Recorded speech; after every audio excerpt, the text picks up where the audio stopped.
There's an opportunity for you right here and now to change your world. And it starts with facing a harsh reality. Our country has a problem. At first glance, it's a problem that may seem worlds away from your comfortable existence. In reality, it is directly tied to the success and well-being of your family, friends, and community. And it affects every state in the nation. For the first time in our country's history, 1 out of every 100 adults is living behind bars. That's an increase of nearly 300% over the last 30 years, more than any other nation.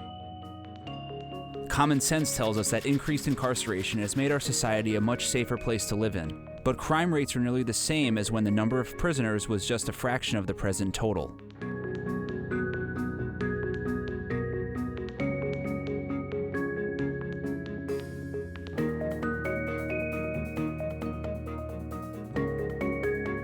Few would argue the need to lock up violent criminals who repeatedly endanger our communities. However, mandatory minimums, prison terms for parole and probation violations, and the so-called war on drugs have crowded our prison cells with non-violent, lower-level offenders. Drug offenses alone account for 45% of federal prisoners, 56% of state prisoners, and 64% of local jail inmates. As the number of prison beds has multiplied, so has the cost of maintaining them. Between 1987 and 2007, state corrections expenditures rose from $33 billion to nearly $73 billion. That's 121%. When compared to a 21% increase for higher education, the magnitude of this crisis is laid bare, forcing a stark reckoning of the ways that flawed policies have weakened our communities.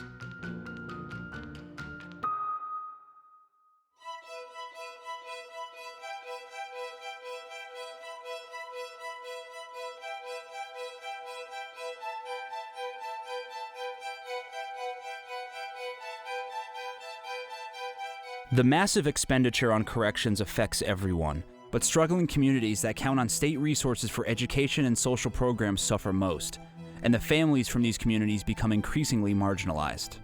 As opportunities dry up, criminal activity thrives. In 2008, over 50% of all adults sent to prison in New York City came from only 12% of its neighborhoods.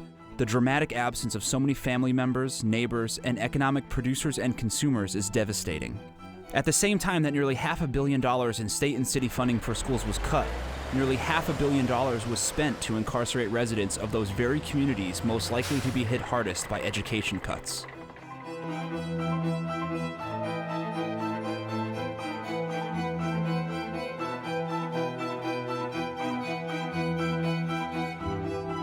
In the state of Connecticut, for every dollar spent on higher education, $1.03 is spent on corrections.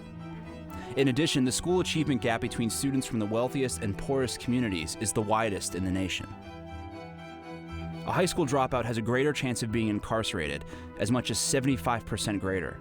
Despite the best efforts of family, friends, and teachers, that person may resort to alternative means of survival, continuing the costly cycle of crime and incarceration, and affecting the safety of everyone.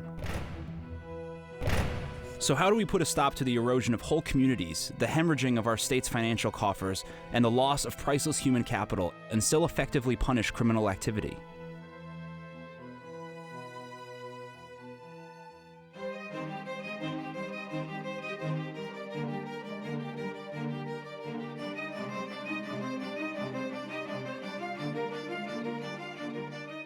One answer lies in community-based corrections. The guidance from a thoughtfully designed, well-funded parole or probation program can determine whether a person becomes a responsible community member or a repeat offender. But the average parole officer now has 60 offenders to manage. The average probation officer has 100. It is nearly impossible for the very best of these officers to have substantial contact with each offender. Often the result is jail time for minor parole or probation violations or for new criminal activity. And now that potential provider, employee, and taxpayer must now be cared for 24/7 in an environment far less likely to yield positive outcomes, all at your expense.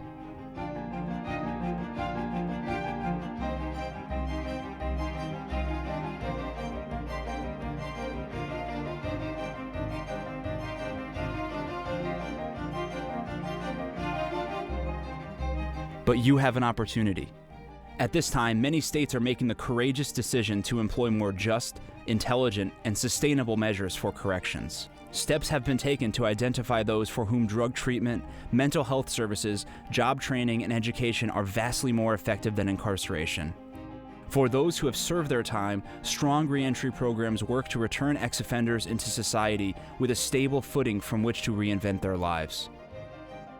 But for this to happen, private citizens, civil servants, business owners, faith organizations, everyone must be on board.